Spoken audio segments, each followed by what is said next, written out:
L'heure du mystère.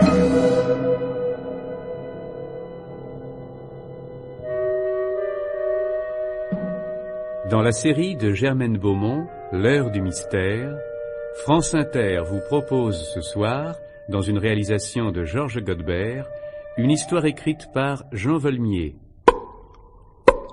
Le silencieux.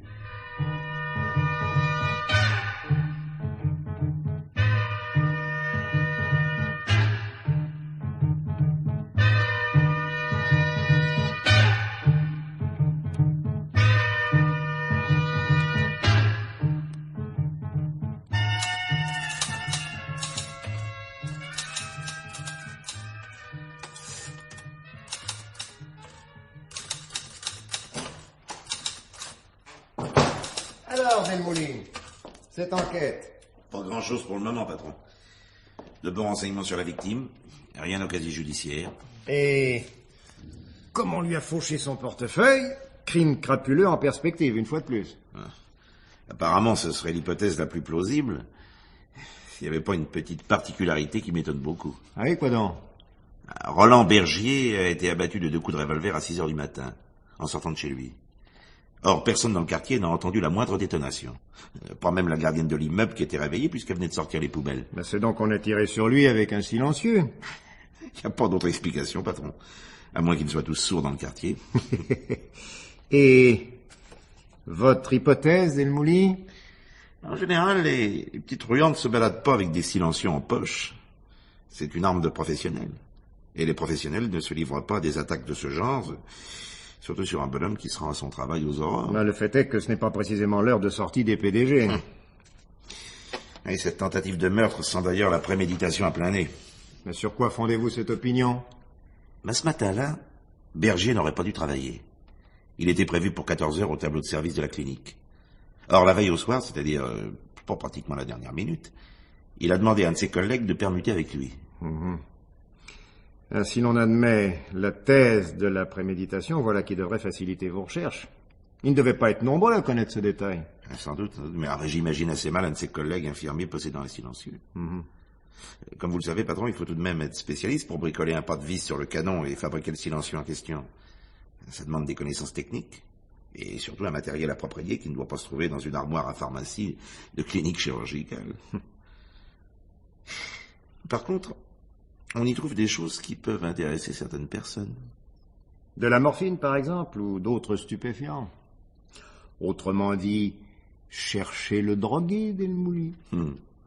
Jusqu'à présent, en tout cas, c'est l'hypothèse qui me paraît la plus plausible. Mais à supposer que Bergier trafiquait de la morphine ou d'autres choses, il ne pouvait tout de même pas puiser à jet continu dans la pharmacie de la clinique. Elle doit faire sans doute l'objet d'une certaine surveillance, non? Et en principe, oui. Mais il y a toujours moyen de la déjouer. Tiens, à ce propos, vous pourrez lire la déposition du directeur de la clinique, recueillie par Marty. Oui. Tenez.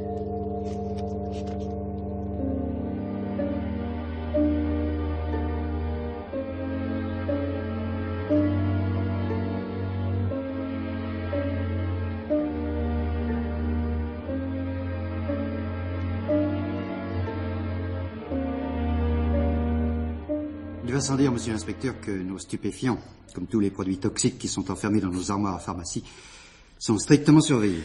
J'entends bien, monsieur le directeur, mais n'existe-t-il pas une possibilité de subtiliser des ampoules sans qu'on s'en aperçoive? En principe, non.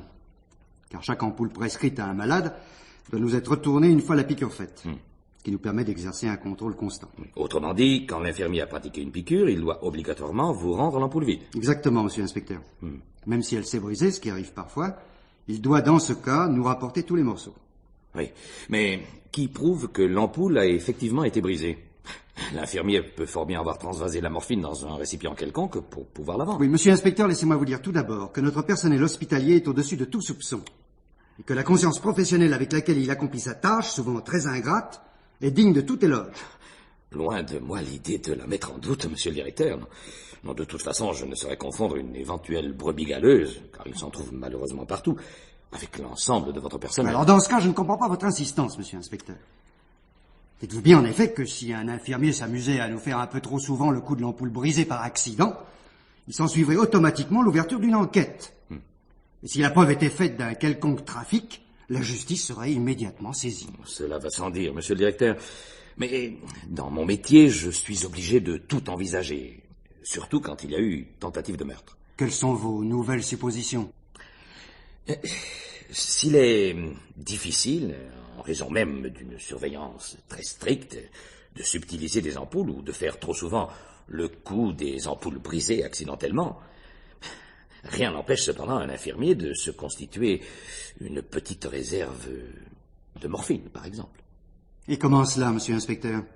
Eh bien, chaque fois qu'une piqûre de morphine ou d'un autre stupéfiant est prescrite, il suffit d'injecter au malade la moitié seulement de l'ampoule et de garder l'autre.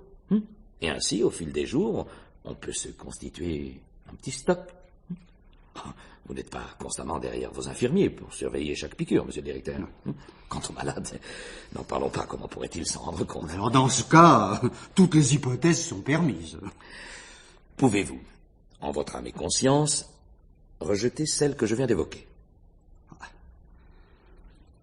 Non, évidemment. Je vous remercie, monsieur le directeur. C'est tout ce que je voulais savoir pour l'instant.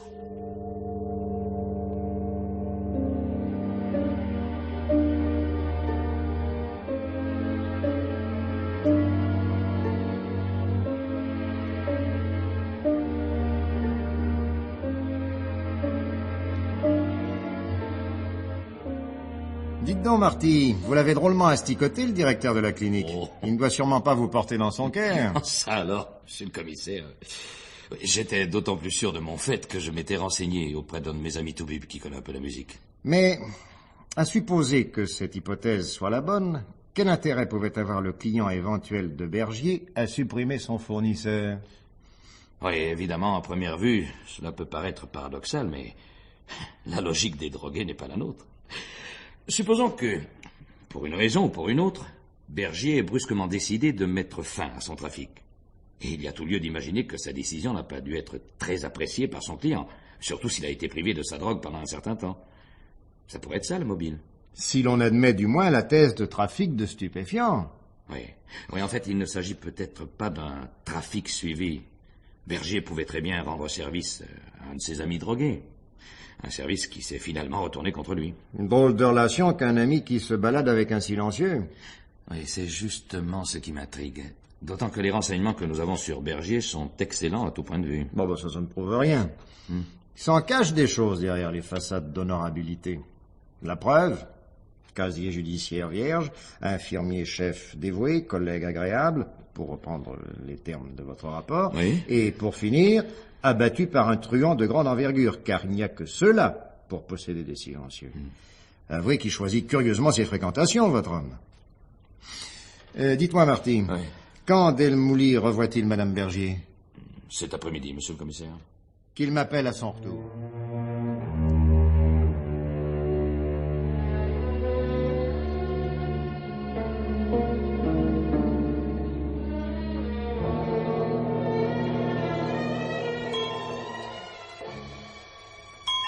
Oui, voilà. Ah, c'est vous, monsieur l'inspecteur. Je m'excuse de vous déranger à nouveau, Madame Bergier, mais j'aurais quelques renseignements complémentaires à vous demander. Mais je vous en prie, entrez. Merci. Tenez, asseyez-vous. Là. Merci. Je vous écoute. Madame, nous avons tout lieu de penser que l'homme qui a tiré sur votre mari est, sinon un de ses familiers, du moins une de ses relations. Un de ses amis? Tirer sur lui pour lui voler son portefeuille? Oh, c'est invraisemblable. Nos amis savent fort bien que nous ne roulons pas sur l'or. Oh, dans cette affaire, madame, le vol n'est vraisemblablement pas le véritable motif de la tentative de meurtre. Non, il s'agit là d'une mise en scène destinée à cacher autre chose de bien plus sérieux. Mais vous m'inquiétez, monsieur l'inspecteur. De quoi s'agit-il, selon vous? C'est précisément pour essayer de le savoir que je suis ici. Malheureusement, je ne vois pas en quoi je pourrais vous aider. Nous menons une existence tout ce qu'il y a de plus effacée. Il ne se passe jamais rien de particulier susceptible d'intéresser qui que ce soit autour de nous. À part la famille, nous ne recevons pratiquement personne, sinon 2 ou 3 amis. Il n'en demeure pas moins qu'on a tenté de tuer votre mari. Et pour qu'un individu en arrive à cette extrémité, c'est qu'il devait avoir de solides raisons. Mais c'est peut-être un fou, il y en a tellement en liberté. Un fou qui savait que votre mari travaillait ce matin-là, alors que normalement il était de service l'après-midi. Je ne sais pas, moi.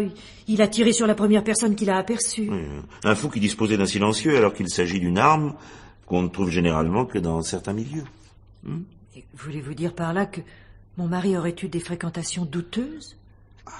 Les circonstances dans lesquelles il a été abattu sembleraient en tout cas militer en faveur de cette thèse. Mais non, c'est absurde, absurde. Mais je comprends votre réaction, madame. Mais c'est malheureusement une éventualité qu'on ne peut écarter a priori. Oh, mon mari entretenant des rapports avec des gangsters. Mais c'est absolument ridicule, voyons. Des fréquentations douteuses, ce ne sont pas nécessairement des gangsters. Et alors quoi? Si vous avez des idées plus précises sur la question, parlez, monsieur l'inspecteur, je vous en prie, parlez. Je vais donc être plus précis, madame. Votre mari est infirmier-chef.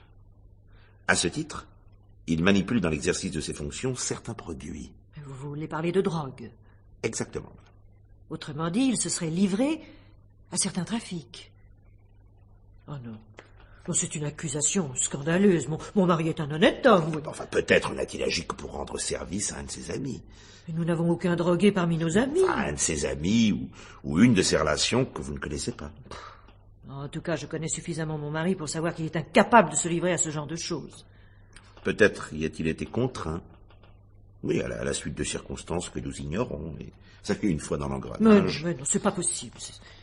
Je n'arrive pas à envisager une telle éventualité. Pour l'instant, en tout cas, je n'en vois pas d'autres susceptibles d'expliquer cette tentative de meurtre qui présente tous les aspects d'une exécution. Mais enfin, pourquoi? Pourquoi l'aurait-on exécuté? Il est possible et même vraisemblable que votre mari ait voulu mettre un terme à ce trafic. Oh. Et que son client se soit vengé. Vous savez, avec les drogués, on peut s'attendre à tout. Pour eux, la vie d'un homme ne représente rien, surtout s'ils sont arrivés au dernier degré de la déchéance. Vous ne voyez vraiment rien à me dire dans ce contexte qui pourrait m'aider à aiguiller mon enquête?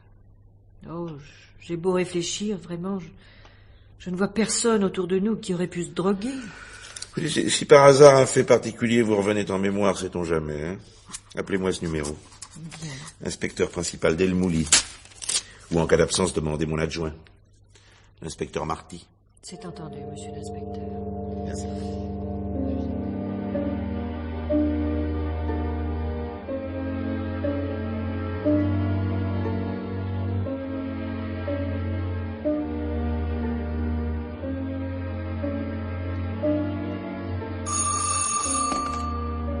Clinique Bellerive, j'écoute. Madame Bailly, chambre 414, ne quittez pas. C'est pour vous, Madame Bailly. C'est comme ça toute la journée? Oui. Ça n'arrête pas, monsieur l'inspecteur. En voilà une autre. Clinique Bellerive, j'écoute. Ah, je regrette. Le docteur Souman vient juste de partir. Oui, il sera là demain matin vers 9h. Je vous en prie. Au revoir, monsieur. Ah, celui-là, c'est mon dernier client. Voilà justement l'horloge. Bonsoir, ma fille. Bonsoir, Christiane.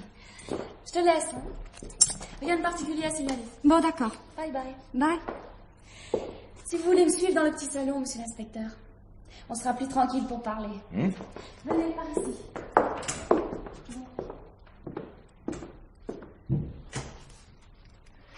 Merci. Ce pauvre monsieur Berger, tout de même. Il est toujours dans le coma. Toujours. S'il s'en sort, il aura de la chance. Vous le connaissez depuis longtemps? Ça fait bien 5 ans. Oh oui, 5 ans bien sonnés. Comme standardiste, vous devez être un peu au courant de tout ce qui se passe à la clinique. Oh, de tout. N'exagérons rien. Mais enfin, on arrive à savoir pas mal de choses. D'autant qu'ici, nous sommes également réceptionnistes. Ah. Que pensez-vous de monsieur Bergier? Oh, toujours prêt à rendre service. Pas spécialement causant, mais très aimable. Et surtout, il a la réputation d'être très compétent. Recevait-il beaucoup de communications téléphoniques? Comme tout le monde, monsieur l'inspecteur. Est-ce qu'il avait un correspondant qui l'appelait plus souvent que les autres? Oui. Un de ses amis avec qui il avait fait l'Indochine. L'Indochine? Ah, Monsieur Bergier avait été infirmier en Indochine avant de venir ici. Ah. Connaissez-vous le nom de son ami? Ah non. Non, absolument pas. Tiens, vous ignorez son nom, mais vous savez qu'ils ont fait l'Indochine ensemble? Comment connaissez-vous ce détail? C'est très simple. La première fois qu'il a appelé Monsieur Bergier, il y a de ça 6 ou 7 mois, je lui ai dit qu'il n'était pas de service. Il m'a répondu, dites-lui simplement de me téléphoner demain après-midi sans faute, c'est urgent. Il sait où me joindre. Vous lui indiquerez que c'est son ami Jacques d'Indochine. Il saura qui c'est. Et depuis, vous n'avez jamais été appelé à lui faire préciser son identité? Ah non, parce que je reconnaissais sa voix. Ah. Elle est assez caractéristique, comme j'ai la mémoire des voix. Forcément dans ce métier. Oui, oui. Et quand vous passiez la communication à Monsieur Bergier, vous l'annonciez comment? Votre ami d'Indochine? Au fait, j'y pense. Il y a quelqu'un qui pourrait peut-être vous donner plus de détails sur lui. Ah oui? Qui ça? Madame Arnaud. C'est une infirmière de la maison. Et pourquoi elle, plus précisément? Ben quoi? Vous me comprenez, non? Ah bon, parce que... Notez qu'ils sont très discrets. Mais moi, je ne vous ai rien dit. Attention, je ne veux pas être mêlée à cette affaire. Soyez tranquille, je n'en ferai pas état. Vous dites Madame Arnaud? Oui, A-R-N-A-U-D. Sophie Arnaud. Elle est de service aujourd'hui? Non, elle était là ce matin. Mais si vous voulez son adresse, le secrétariat vous la donnera, puisque vous êtes de la police. Oh, merci pour le renseignement. À votre service. Ça doit être passionnant, votre métier. Ouais, ça dépend des jours. Où est le secrétariat? Première porte à gauche en sortant. À bientôt peut-être. Au revoir, mademoiselle Monique. Et merci. Je vous en prie.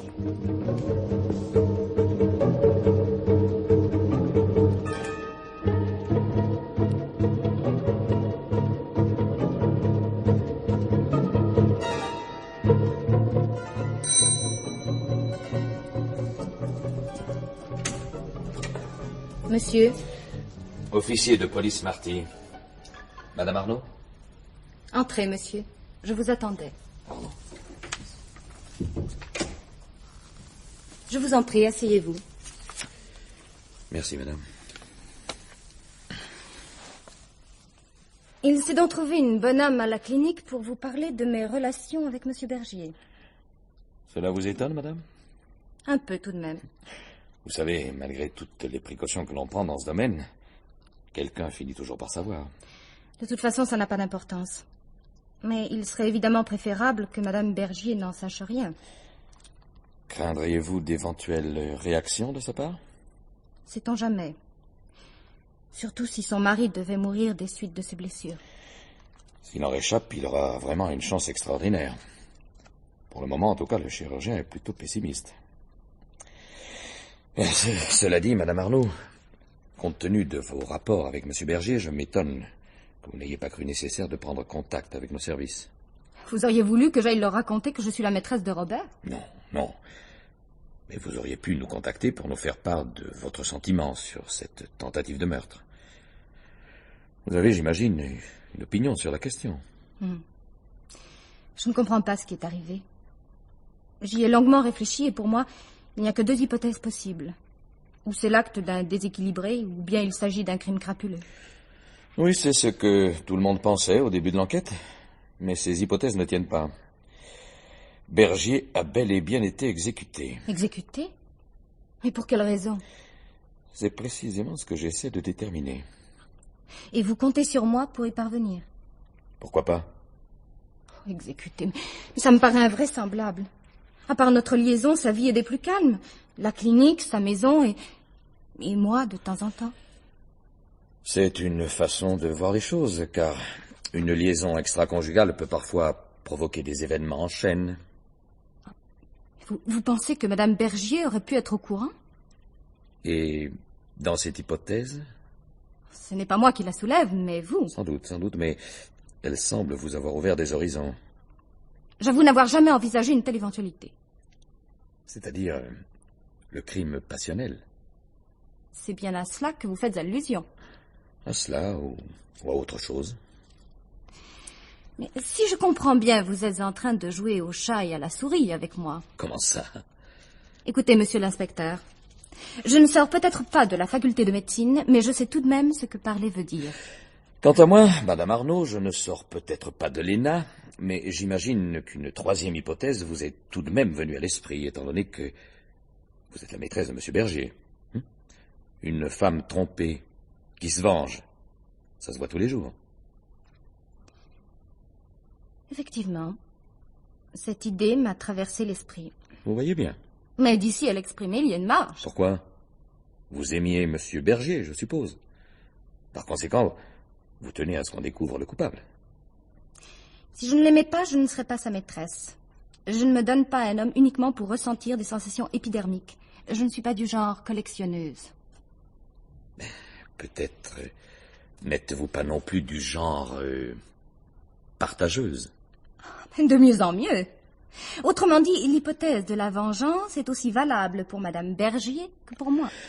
Quand on mène une enquête, madame, il faut bien tout envisager. En tout cas, en ce qui me concerne, cette hypothèse est absurde. Mais en ce qui concerne Madame Bergier, elle vous paraîtrait plus vraisemblable. Mais je n'ai jamais rien dit de pareil. Il n'en demeure pas moins que c'est une idée qui vous a traversé l'esprit.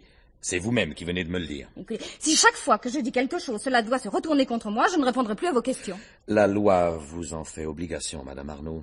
Ne l'oubliez pas. Excusez-moi. Depuis ce drame, j'ai les nerfs à fleur de peau. Je ne m'endors plus qu'avec des somnifères. Oh, oublions cela.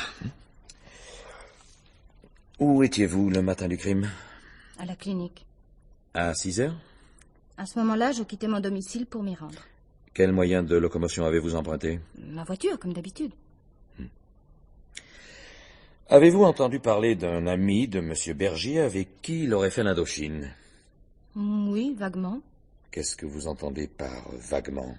Robert m'en a parlé, mais sans entrer dans les détails. Connaissez-vous au moins son nom? Je sais qu'il s'appelle Jacques, qu'ils ont été ensemble à Dien Bien Phu et qu'ils s'étaient retrouvés par hasard au cours d'un dîner des anciens Indochine. Savez-vous à quand remonte ce dîner? Peut-être 5 ou 6 mois. Vous ne trouvez pas curieux qu'en 5 ou 6 mois, il n'ait jamais éprouvé le besoin de vous parler davantage de cet ami? D'autant que les hommes aiment assez en général évoquer leurs souvenirs militaires, surtout quand ils ont été marqués par de tels événements. Quand Robert venait chez moi, assez rapidement d'ailleurs, nous avions vraiment autre chose à faire qu'à parler de ses relations de régiment. Sans doute, mais l'un n'empêche pas l'autre. La preuve, c'est que vous connaissez son existence. Il m'en a parlé incidemment en évoquant ce dîner. Que vous a-t-il dit plus précisément? Attendez que je réfléchisse. Mais ça remonte loin tout de même. Ah oui, il m'a dit notamment qu'il parvenait difficilement à s'insérer dans la société depuis son retour d'Extrême-Orient. Pas d'autres détails? Non. Non, vraiment rien de très marquant, sinon ça m'aurait frappé. Eh bien, je vous remercie, madame. Au fait, quelle est la profession de votre mari? Je suis veuve, monsieur l'inspecteur.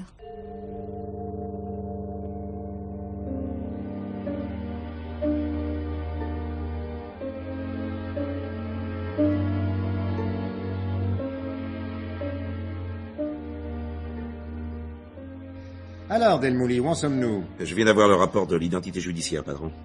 Bergier a été abattu avec un 7,65 d'un genre un peu spécial. Je dirais même assez rare. Les balles portent 5 rayures à gauche. Ah oui, alors?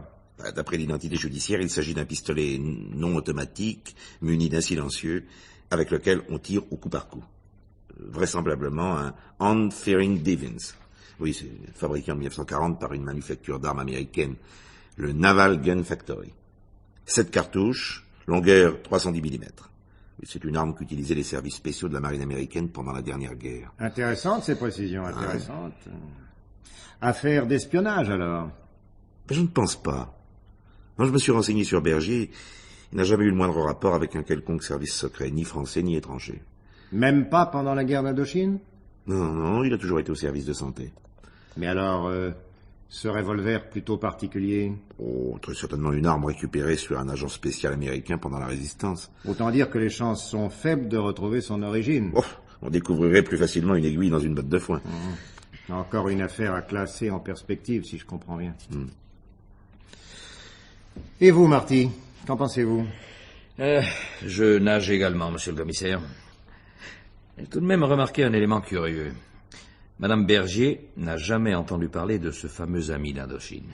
Tiens, la standardiste est au courant, Madame Marneau aussi, mais pas elle. Écoutez, si l'on admet l'hypothèse selon laquelle Bergier fournissait de la morphine à cet ami, ce qui n'aurait rien d'étonnant, il a pu prendre de mauvaises habitudes en Indochine, on peut fort bien concevoir qu'il n'ait pas éprouvé le besoin de parler à sa femme d'une relation aussi peu reluisante. Évidemment, mon vieux, évidemment. À supposer toutefois que Madame Bergier ne nous raconte pas d'histoire. Ça, c'est une hypothèse envisagée, d'autant que cette femme me paraît un peu bizarre. Ah oui, à quel point de vue? En l'interrogeant, j'étais frappé par un fait. Elle ne semble pas très affectée parce qu'il vient d'arriver à son mari. Tout le monde n'est pas aussi expansif qu'une pleureuse sicilienne. Oui, bien sûr, enfin... Elle est très froide, un vrai glaçon. C'est peut-être bien pour cette raison que Bergier a pris une maîtresse. Oui, c'est vraisemblable, oui. Enfin, en tout cas, je vais tout de même fouiller de ce côté-là.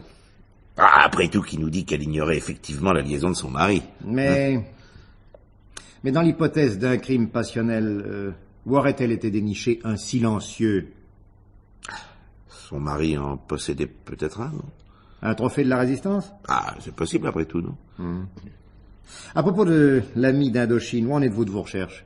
Dubois enquête actuellement dans les associations d'anciens d'Indochine. Comme il a participé à ce fameux dîner il y a 5 ou 6 mois, on finira bien par retrouver sa trace. Et l'infirmière, Madame Arnaud, elle aussi pourrait avoir un mobile. Oui. Supposons que Bergier lui ait promis de divorcer pour se remarier avec elle et qu'il ait changé d'avis. Oui, également plausible, monsieur le commissaire, j'y ai pensé. Oui, mais alors là encore, l'éternelle question.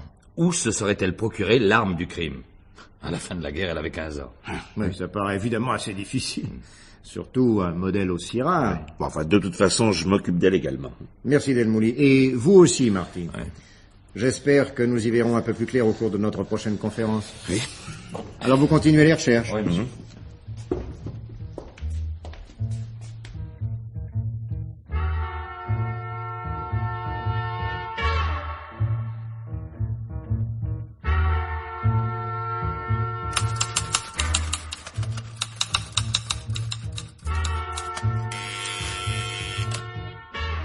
J'écoute.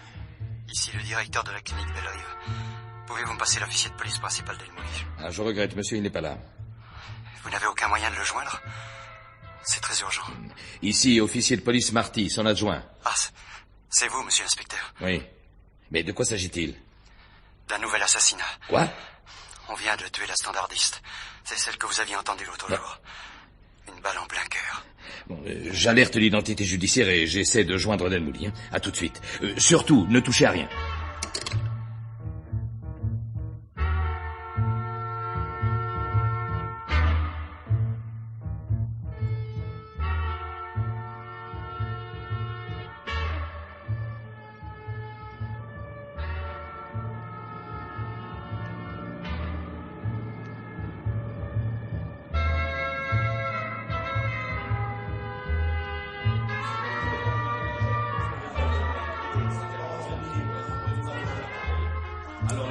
Terminé, oui, ça suffit maintenant. Oui, juste une dernière. Bon, allez, au revoir. Alors, Marty, Tu es sur le coup. L'identité judiciaire a trouvé une douille. de combien? 7,65. Le même calibre de l'arme qui a servi contre Bergier. Oui, et une fois de plus, personne n'a entendu la moindre détonation. Encore ce silencieux. Décidément, on tue beaucoup dans cette clinique. Ouais. Où est le directeur? Je suis là, monsieur l'inspecteur principal. Excusez-moi, je vous avais pas vu. Bonsoir, monsieur le directeur. Bonsoir, monsieur l'inspecteur. Ainsi, personne n'a rien entendu.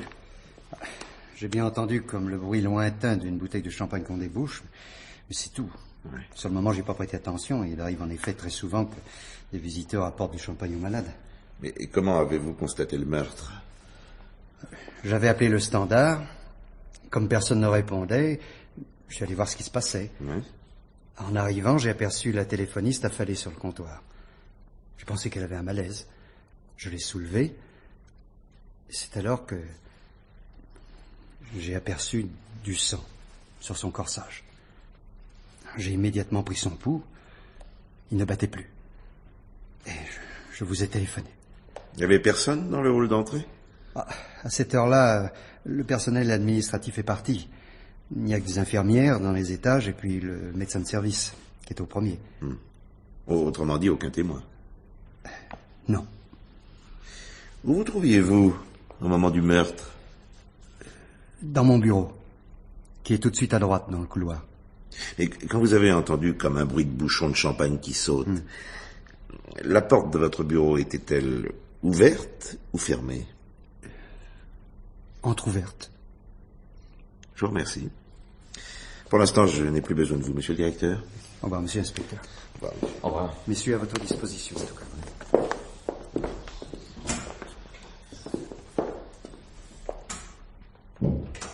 Eh ben, Marty, le gars au silencieux commence à faire le vide autour de lui. Ouais. Voilà un témoin qui va sérieusement nous manquer. Qui était au courant de sa déposition? À part nous, le directeur de la clinique, et Madame Arnaud, l'infirmière. Et Madame Bergier? Oui. Oui, mais elle ignorait que nous tenions le renseignement de la standardiste. Dans ces conditions, l'éventail des suspects n'est pas très large. C'est l'infirmière ou le directeur de la clinique? Oui, à moins que ce ne soit une tierce personne liée à l'un des deux. Toujours le fameux ami d'Indochine. Ça expliquerait la réapparition du silencieux. L'infirmière affirme ne pas le connaître. Ça reste à prouver. Elle le connaît peut-être très bien. Et si elle était son fournisseur de morphine, et non pas Bergier, après tout, elle manipule les drogues, tout comme lui. Oui, mais dans ce cas, comment expliquer la tentative de meurtre dont a été victime Bergier? On peut fort bien imaginer qu'il se soit rendu compte de ce trafic et qu'il ait voulu y mettre un terme en la menaçant de tout révéler à la direction. C'est lui l'infirmier chef et par conséquent le responsable. Bon, enfin, il est plutôt mal placé pour jouer les redresseurs de tort. Elle est tout de même sa maîtresse. Et à ce titre, elle le tient. Maîtresse ou pas maîtresse, si sa situation risquait d'être mise en jeu, il a pu estimer qu'il valait mieux perdre une femme que d'être fichu à la porte de la clinique. Et surtout pour trafic de stupéfiants.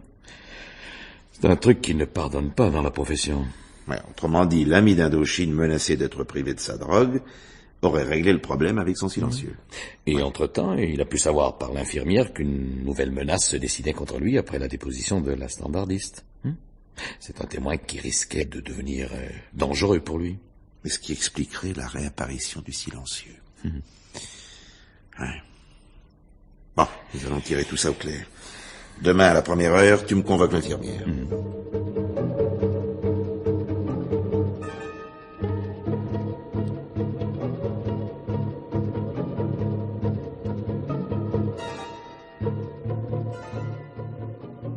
Ainsi, Madame Arnaud, vous persistez dans votre attitude. Je vous répète que je ne connais pas l'ami de M. Bergier et que je ne l'ai jamais vu. Avouez tout de même qu'il y a des coïncidences troublantes dans cette affaire. 24 heures ne se sont pas écoulées depuis la révélation de cette standardiste sur votre liaison avec M. Bergier, qu'à son tour elle est abattue. Or, vous étiez la seule à savoir qu'elle m'en avait parlé. Pardon. Je savais qu'on vous avait mis au courant de cette liaison, mais j'ignorais par qui vous l'aviez appris. Je me souviens d'ailleurs parfaitement de ce que je vous ai dit à ce moment-là. Je vais même vous répéter textuellement la phrase. Il s'est trouvé une bonne âme à la clinique pour vous parler de mes relations avec M. Bergier. Il n'a donc jamais été question de la standardiste. Intelligente comme vous l'êtes, ça n'était pas sorcier de remonter la source, d'autant que la petite ne me donnait pas l'impression d'avoir inventé la poudre.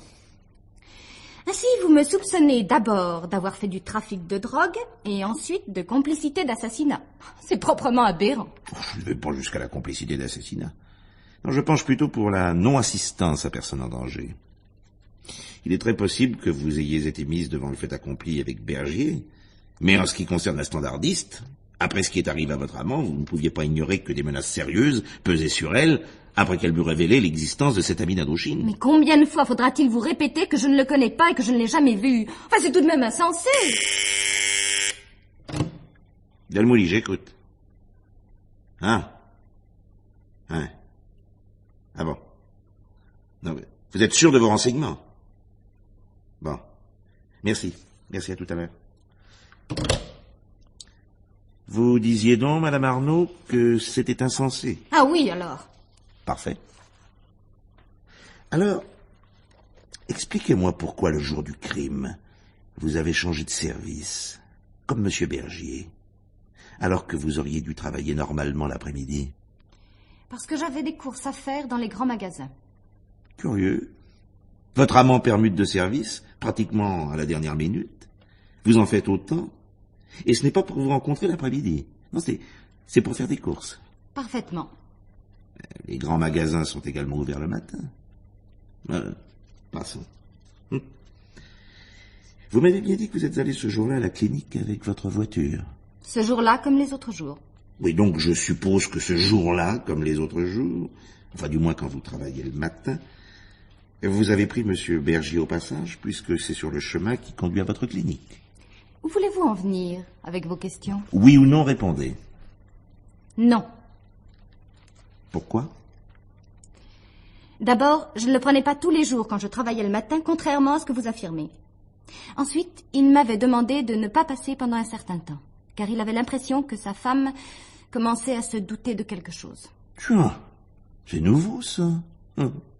Lors de votre dernière déposition, vous aviez manifesté le désir qu'elle continue à ignorer votre liaison avec son mari. Puis là, aujourd'hui, vous m'annoncez qu'elle commençait à la soupçonner. Un peu contradictoire, vos déclarations. Je n'ai pas dit qu'elle se doutait de quelque chose, mais que Robert en avait l'impression. Une impression sans doute fausse. Ce qui n'est pas fait d'ailleurs pour me surprendre, étant donné son caractère inquiet. Oui.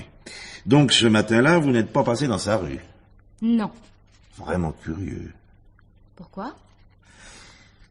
Vous avez bien une 3 chevaux? Oui. Dont l'aile avant droite est enfoncée? Oui, j'ai eu un accrochage récemment. Couleur beige? Oui. Et vous maintenez que le matin où M. Bergier a été abattu, vous ne vous trouviez pas dans sa rue? Oui. De plus en plus curieux. Surtout que vous avez été immobilisé ce matin-là dans sa rue, et par une cita qui vous a barré le passage pendant quelques instants. Voulez-vous d'autres détails à ce sujet? Inutile. Vous vous décidez enfin à être raisonnable. Bon, alors dites-moi ce que vous faisiez là, à 6 heures du matin. J'étais venue le chercher. Et quand je suis arrivée à la hauteur de son immeuble, j'ai aperçu son corps, allongé sur le trottoir. J'ai été prise de panique, je me suis sauvée. Étrange comportement pour une infirmière. On n'est pas toujours maître de ses réactions, surtout quand on est déjà culpabilisé. Mais vous ignoriez à ce moment-là qu'il avait été abattu. Hein? Alors il pouvait fort bien ne s'agir que d'un malaise. Non, car j'avais constaté qu'il baignait dans une mare de sang. Et malgré cela, vous avez pris la fuite. Je vous ai dit que j'étais prise de panique. Vous avez donc compris qu'on avait tenté de le tuer. À ce moment-là, je croyais même qu'il était mort. À quoi avez-vous pensé en roulant vers la clinique? Je n'arrivais pas à mettre mes idées en place. Je tremblais comme une feuille à mon volant. Et naturellement, c'est parce que vous aviez peur d'être accusé de ce meurtre que vous m'avez menti jusqu'ici. Oui. Oui, bien entendu, vous vous êtes trouvé ainsi sur le point de m'avouer la vérité, mais vous n'en avez rien fait car vous vous sentiez prise dans un engrenage infernal. Toujours par peur. Oui. Ouais. Cette peur s'est encore amplifiée quand vous avez appris que nous connaissions votre liaison avec la victime. Oui. Et vous croyez que le juge d'instruction va se contenter d'une pareille version des faits? Primo, vous m'avez menti à plusieurs reprises depuis le début de l'enquête. Secondo, vous vous trouviez sur les lieux du crime au moment où il a été commis. Tertio, vous n'avez pas prêté assistance à la victime alors que vous êtes infirmière. Et vous pensez vous en tirer en me racontant cette histoire? Non mais vous me prenez pour un imbécile, non? Mais j'écoute. Ah bon? Bon, j'arrive. Madame, veuillez passer dans le bureau à côté.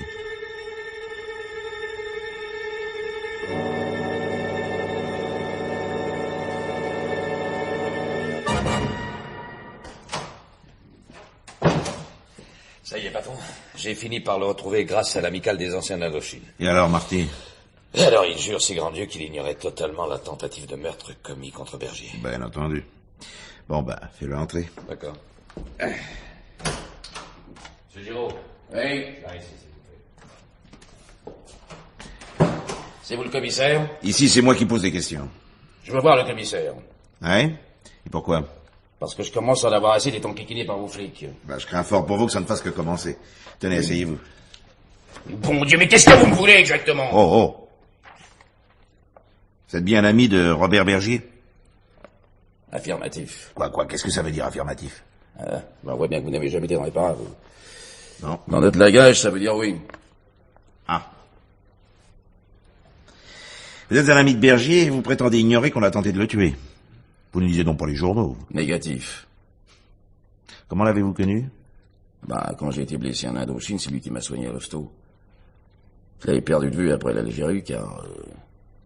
moi, j'ai aussi crapahuté dans les Djebel. Alors, il y a quelques mois, on s'est retrouvés dans un dîner d'anciens.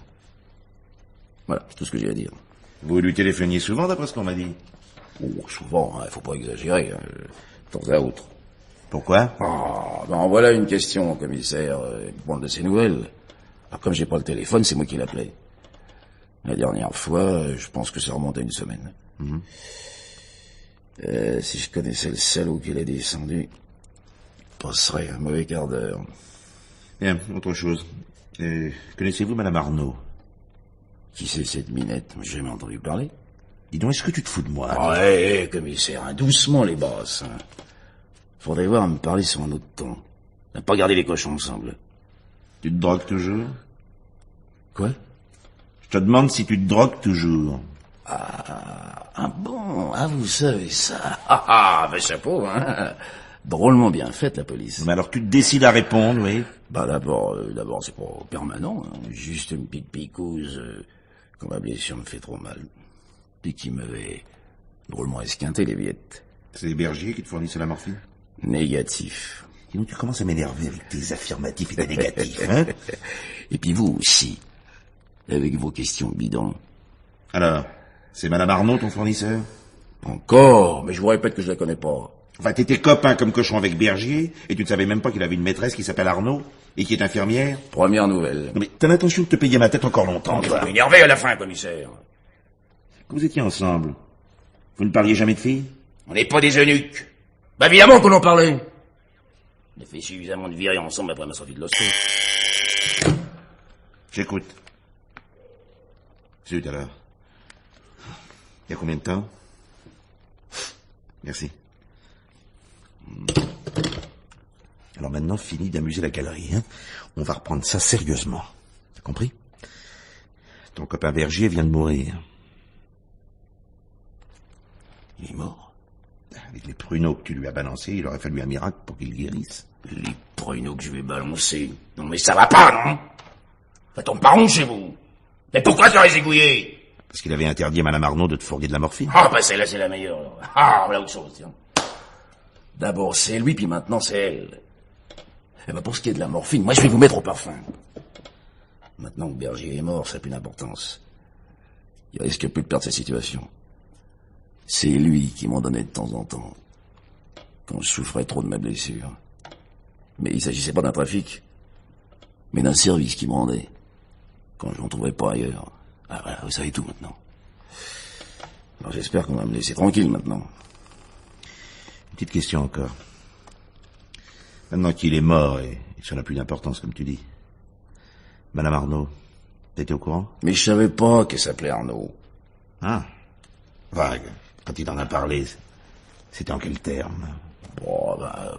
Il m'a dit qu'elle était un peu plus gironde que sa femme, et puis surtout moins enquiquineuse.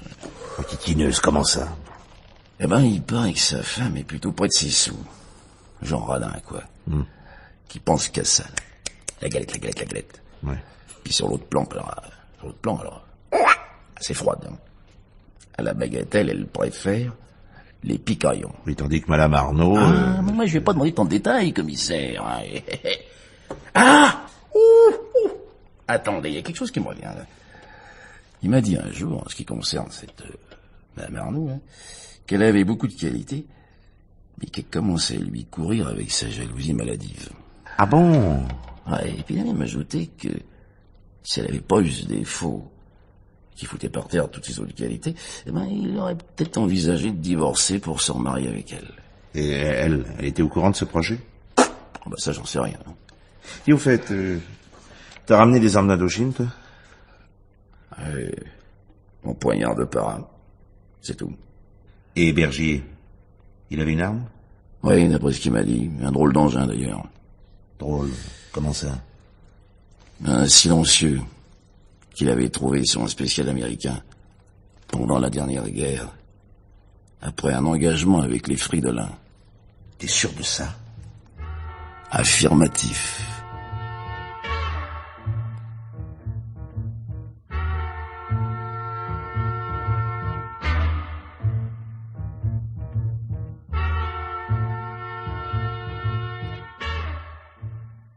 Vous êtes bien certaine, Madame Bergier, que ce revolver n'est plus chez vous? Il y a longtemps, monsieur l'inspecteur. Mon mari savait que j'en avais peur et il s'en était débarrassé. Et vous ne savez pas du tout ce qu'il en a fait? Oh, absolument pas. Quand vous avez appris qu'il avait été abattu par une arme du même genre que celle qu'il possédait, c'est-à-dire un silencieux, vous n'avez pas été surprise par cette coïncidence? J'avoue que je n'ai pas fait le rapprochement, non. Surtout après ce que vous m'aviez dit à propos d'un éventuel trafic de stupéfiants. Et alors? Et je me suis souvenu qu'il m'avait parlé d'un camarade d'Indochine et que ce dernier lui avait demandé un jour s'il avait la possibilité de lui fournir de la morphine, parce qu'il souffrait d'une blessure de guerre. Pourquoi ne pas nous en avoir parlé plus tôt? Et tout simplement parce que je ne voulais pas compromettre mon mari aux yeux du directeur de sa clinique. Que se serait-il passé s'il avait survécu à ses blessures?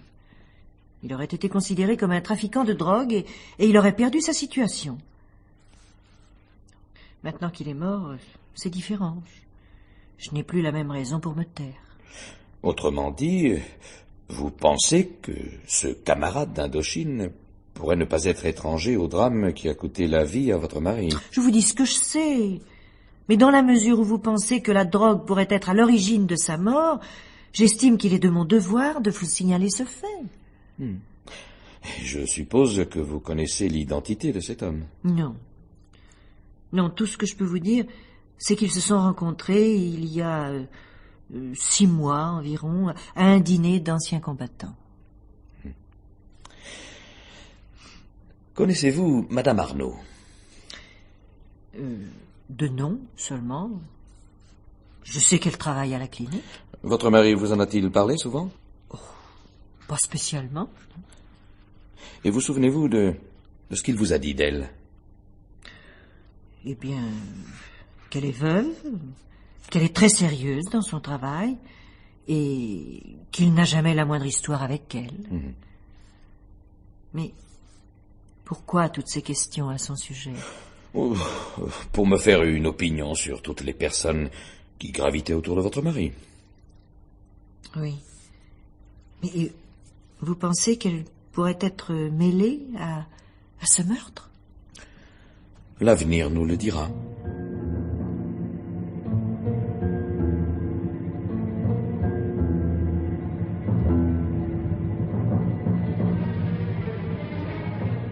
Alors, Delmouli, avec les nouveaux éléments que nous possédons maintenant, que pensez-vous de l'évolution de la situation? Qu'un des trois est en train de nous mener un bateau. Ah oui. Et vous, Marty? Eh bien, si ce que nous raconte Madame Bergier est vrai, monsieur le commissaire, en ce qui concerne le silencieux, il est possible que son mari, plutôt que de le jeter, l'ait confié à sa maîtresse, s'il tenait à son trophée de guerre. En général, les anciens combattants n'aiment pas beaucoup se séparer de leurs souvenirs. Auquel cas, elle deviendrait la suspecte numéro 1, d'autant qu'elle se trouvait sur le lieu du crime et qu'elle pouvait avoir un mobile. Ah oui, sa déception parce que Bergier ne se décidait pas à l'épouser. Il était d'autant moins pressé que, si l'on en croit Giraud, elle l'enquiquinait sérieusement avec sa jalousie maladive. Ce sont ses propres termes. En ce qui concerne Giraud, je n'ai pas l'impression que ce soit le genre de gars à descendre un copain. Non. D'autant que Bergier lui a sauvé la vie en Indochine et qu'il lui rendait service quand sa blessure le faisait trop souffrir. Et la femme de Bergier? Ah oui, qui prouve que son mari s'est effectivement débarrassé du silencieux? Rien. Dans ce cas, quel mobile? L'infirmière, Madame Arnaud, nous a bien dit que la femme de Bergier commençait à se douter de quelque chose. Bon. En réalité, elle était peut-être parfaitement au courant de cette liaison. Et par conséquent, elle a pu tirer sur son mari dans un accès de jalousie. Et la standardiste? Car il n'y a pas le moindre doute. Comme Bergier, elle a été abattue avec la même arme. Oui. S'il y avait un mobile pour le mari, pour cette fille, il n'y en a aucun. Mais entrez. Ah, c'est vous, Dubois. Qu'y a-t-il? Excusez de vous déranger, patron, mais je viens de faire une curieuse découverte. Ah oui, quoi donc? C'est au sujet de la standardiste. Et en perquisitionnant à son domicile, j'avais remarqué qu'à la date du lundi, c'est-à-dire 3 jours avant la tentative de meurtre contre Bergier, elle avait noté un chiffre sur son agenda. Alors, sur le moment, j'y avais pas prêté attention, mais en rangeant des journaux, je suis tombé sur le résultat du dernier tirage de la tranche spéciale de la Loterie nationale. Et alors là... Alors là, quoi? Le chiffre qui figure sur l'agenda de la standardiste correspond à celui du gros lot. Et ça prouve quoi, d'après vous? Tout simplement qu'elle avait acheté un billet avec quelqu'un et que ce quelqu'un doit le posséder. Et comme il s'agit d'un billet entier et non pas d'un dixième, il représente la bagatelle de 120 millions d'anciens francs. Et si celui qui le détenait était Bergier, ça expliquerait pourquoi il a été abattu et pourquoi son portefeuille a disparu. Mais à supposer que cette thèse soit valable, qui pouvait savoir, primo, que Bergier avait acheté ce billet, secondo, qu'il le partageait avec la standardiste, et tertio, qu'il avait gagné le gros lot? Surtout à 6 heures du matin. 6 heures du matin, hein? Ça ne pouvait être que quelqu'un qui était déjà dans la rue et qui avait acheté un journal. Ou qui avait écouté la radio la veille au soir. Les résultats sont diffusés tous les mercredis, tard dans la soirée. Par conséquent, les deux hypothèses sont valables. A priori, moi, je ne vois que 2 personnes susceptibles d'être au courant de l'achat de ce billet. La maîtresse ou la femme. Hein? En général, quand on achète des billets de loterie, on va pas le crier sur les toits. À moins de les partager entre collègues du bureau. De toute façon, c'est facile à savoir. Il n'y a qu'à vérifier au bureau de l'organisme qui a émis ce billet pour savoir qui l'a encaissé. C'est ce que j'ai fait, mais le montant du lot n'a pas encore été retiré. C'est plutôt curieux. Quand on se trouve à la tête d'un tel pactole, on ne le laisse pas moisir dans les caisses de la loterie nationale. Ce qui tendrait à prouver qu'il pourrait y avoir un lien entre les meurtres et ce fameux billet, et que celui ou celle qu'il possède attend que l'affaire se tasse pour aller le toucher. Mais on ne va pas attendre jusque-là. Delmouli, Marty, Oui. Vous savez ce qu'il vous reste à faire avec nos suspects? Entendu, monsieur le commissaire. Entendu.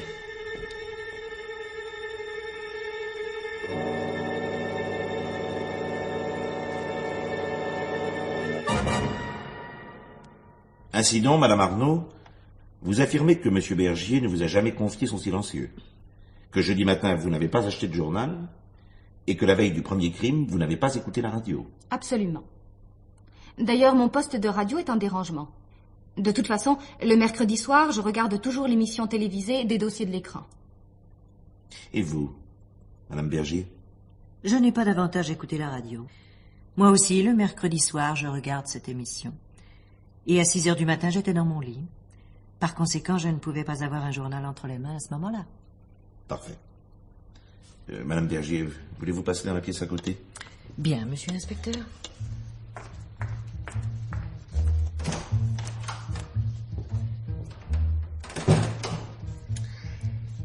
Et maintenant, Madame Arnaud, à nous deux. Vous avez donc regardé les dossiers de l'écran. C'est ça? Est-ce que quelque chose de particulier vous a frappé ce soir-là? Attendez que je me souvienne. Ah oui, oui. À un moment donné, le film s'est cassé. Et pendant la discussion qui a suivi, il y a eu une panne de son. Bien. Bon, veuillez m'attendre ici. Je reviens tout de suite. Hein?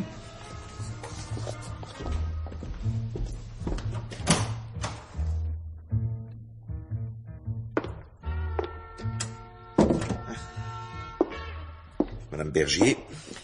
Monsieur l'inspecteur. Vous m'avez bien dit que mercredi soir, vous regardiez la télévision. Oui. Est-ce que vous l'avez regardée jusqu'à la fin? Mais oui. Et est-ce que pendant cette émission, quelque chose de particulier vous a frappé? En effet, le film s'est cassé à un moment vers la fin. Parfait. Et c'est tout? Oui. Vous en êtes vraiment sûr? Oui. Dans ces conditions, madame, je vous inculpe du meurtre de votre mari et de la standardiste. Quoi? Je dois reconnaître que votre coup était bien préparé. Malheureusement, il y a eu une panne de son dans la seconde partie de cette émission. Et vous ne pouviez pas le savoir, car à ce moment-là, vous écoutiez la radio. Et les incidents techniques à l'ORTF ont parfois du bon. Celui-là, en tout cas, m'a permis de vous démasquer. Mais c'est faux! C'est entièrement faux! Madame Bergier, comme vous ne vous entendiez plus du tout avec votre mari, vous avez cru pouvoir faire d'une pierre deux coups. Vous débarrasser de lui et vous approprier du montant total du gros lot qui allait vous permettre d'envisager l'avenir avec une certaine tranquillité d'esprit. Oh, mais comment pouvais-je savoir qu'il avait partagé avec la standardiste? Car ce crime, vous allez aussi me le mettre sur le dos, non? Oh, ça c'est facile à imaginer. Ou bien c'est votre mari qui vous l'a dit, ou c'est la standardiste qui vous a téléphoné pour vous réclamer sa part.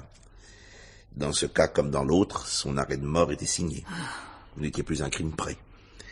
Et comme vous savez qu'à certaines heures de la soirée, le hall de la clinique est pratiquement désert, C'était un jeu d'enfant que de l'abattre avec un silencieux. Non, vous ne manquez pas d'imagination, monsieur l'inspecteur. Donnez-moi votre sac. Non, je refuse. Madame Bergier, Non. donnez-moi votre Non, sac. vous n'avez pas le droit. C'est ce que nous allons voir. Oh non, c'est un abus de pouvoir, je vous interdis. Vous allez me donner ce sac. Je ne permettrai pas qu'on touche à mes affaires. Laissez-moi tranquille. Laissez-moi. Qu'est-ce qui se passe? Non, vous n'avez pas le droit. Maintenez-la, Marty, Non, vous pendant que je n'avez fouille pas son le sac. Madame, droit. du calme, Non. madame. Je vous en prie, là. Non, je ne veux pas. Je ne veux pas. Eh bien, vous êtes tellement obnubilée par l'argent, Madame Bergier, que vous n'avez même pas pu vous résoudre à vous séparer du billet pour le cacher. Non, laissez-moi. Voilà, Madame Bergier, Rendez-moi mon ce argent. billet. Mon argent, rendez-moi mon argent, rendez-moi mon sac. Vous n'avez pas le droit.